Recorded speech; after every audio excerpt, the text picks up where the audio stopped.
So this is different. The newest Jackbox game released the other day, and I kind of thought, you know, why not go over and review it since it's fresh off the shelves. The Jackbox Survey Scramble is a standalone Jackbox release priced at $10, just like the rest of their standalone offerings. However, this game isn't a sequel or a game that will be expanded and put in a future party pack. At least I think. I don't. I don't really know what'll really happen with it if they make a Jackbox 11. But for now, it's a standalone game. In case you don't know how Jackbox works, it's basically a game that people can play from their browser on a phone or tablet, just entering the room code given by the game on a Jackbox.tv, and then you're in the game and ready to play.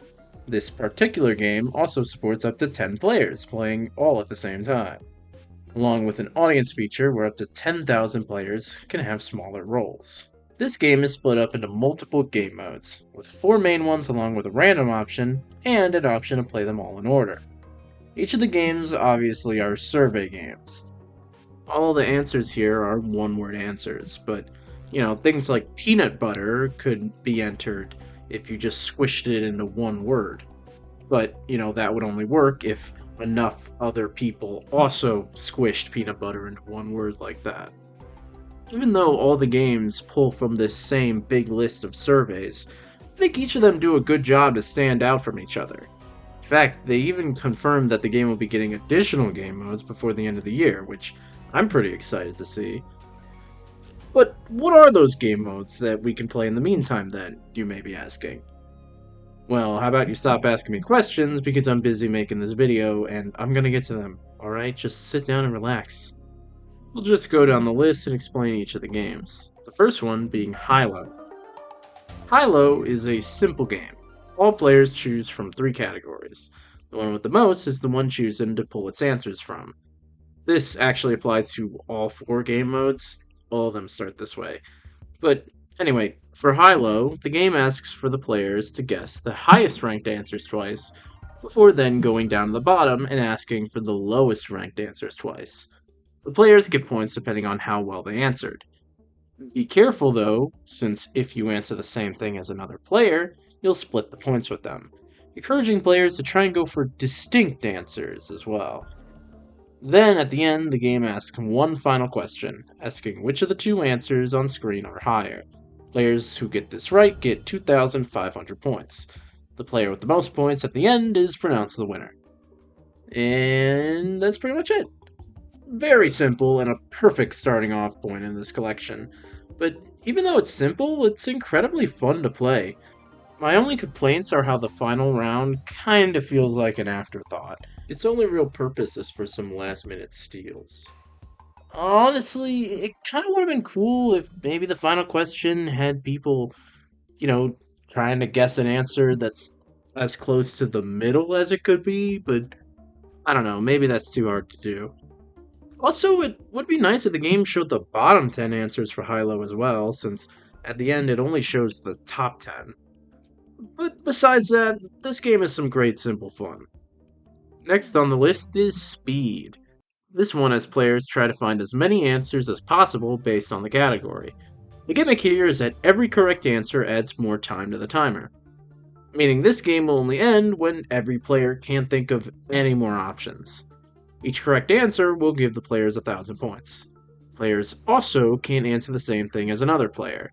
First come, first serve here. As time goes on, the points will keep multiplying, tightening the tension after each little break to collect your thoughts.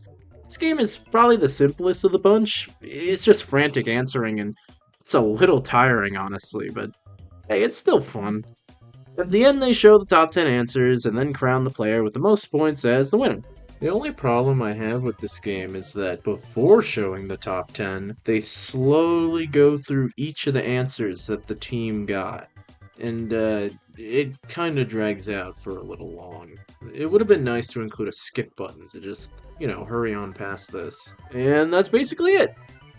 So let's just move on to the next game mode. My personal favorite, Squares. Squares has players split up into 2 teams before having them try to enter answers on a grid one after the other in a back and forth. The answer choices are split up between the 9 squares, going from top left with the 2 highest answers, before going lower and lower until the bottom left has all the answers after 71. The game is pretty much team tic-tac-toe, with players trying to make a line by guessing answers in the correct squares they need.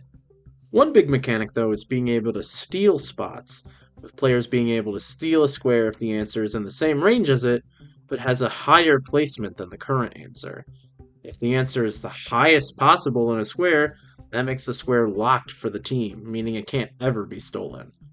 The players on a team that aren't currently guessing, though, can enter suggestions for the chooser to pick from, giving the team an easy way to share ideas without blurting them out loud for the other team to try and use. This is a really fun back and forth game, with players scrambling to get 3 in a row. It's always an intense yet fun blast. And lastly would be Bounce. Probably the weakest of this collection for me. This is another team game like the last. Once again, the team members go one by one, but any answer they put will move this paddle at the bottom across the screen. The goal is to not have the ball drop past the paddle. It's pretty much a strange take on Pong.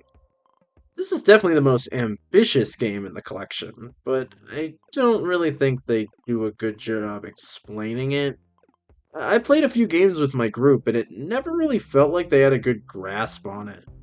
One thing that's odd for me is how the answers on the bottom were set up. I thought they'd have it so all answers are equally spread out. Like for a question with 500 answers, 1 would be all the way on the left, and 500 would be all the way on the right, with 250 being right dead in the middle. But instead, the game has this line right here be where the top 10 start.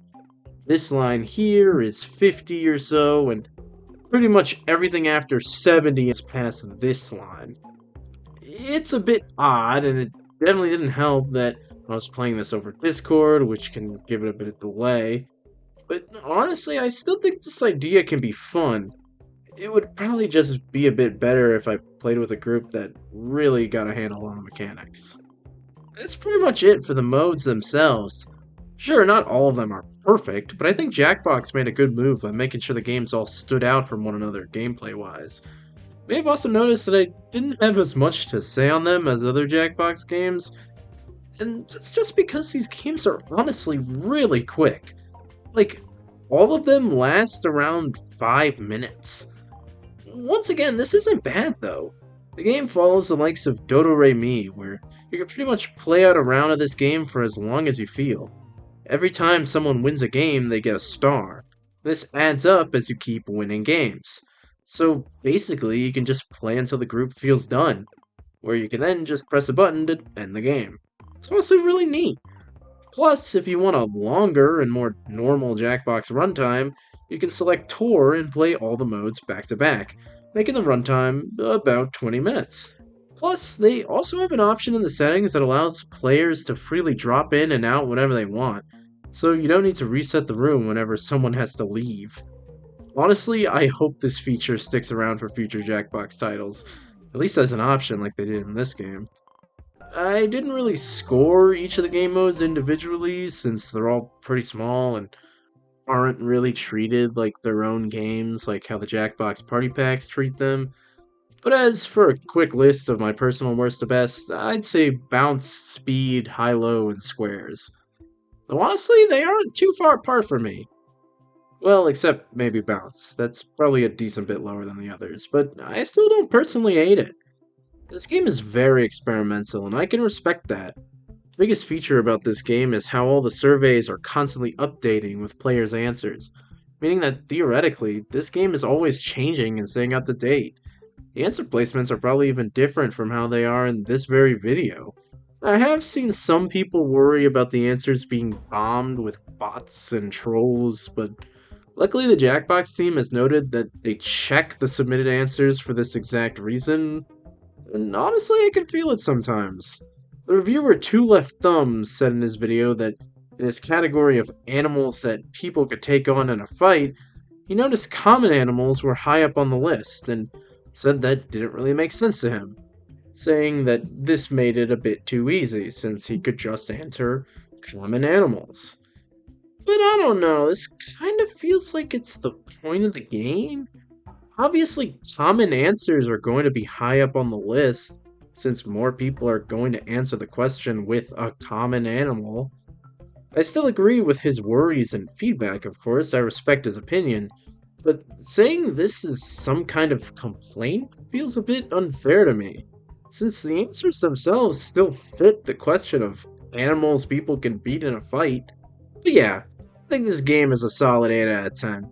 Probably the most worth it of Jackbox standalone entries, thanks to how unique it is, and, how it isn't already in a party pack, for now, at least. I'm hoping that Jackbox continues to work on and update this game. It's such a cool idea, and I really can't wait to see the extra modes they decide to add. And with that, that's pretty much all I have to say about the Survey Scramble. Does the game look interesting to you? If you've played it, what do you think of the game? Maybe there's anything I missed? Tell me down in the comments what you think, and I'll see you guys next time on whatever I feel like doing.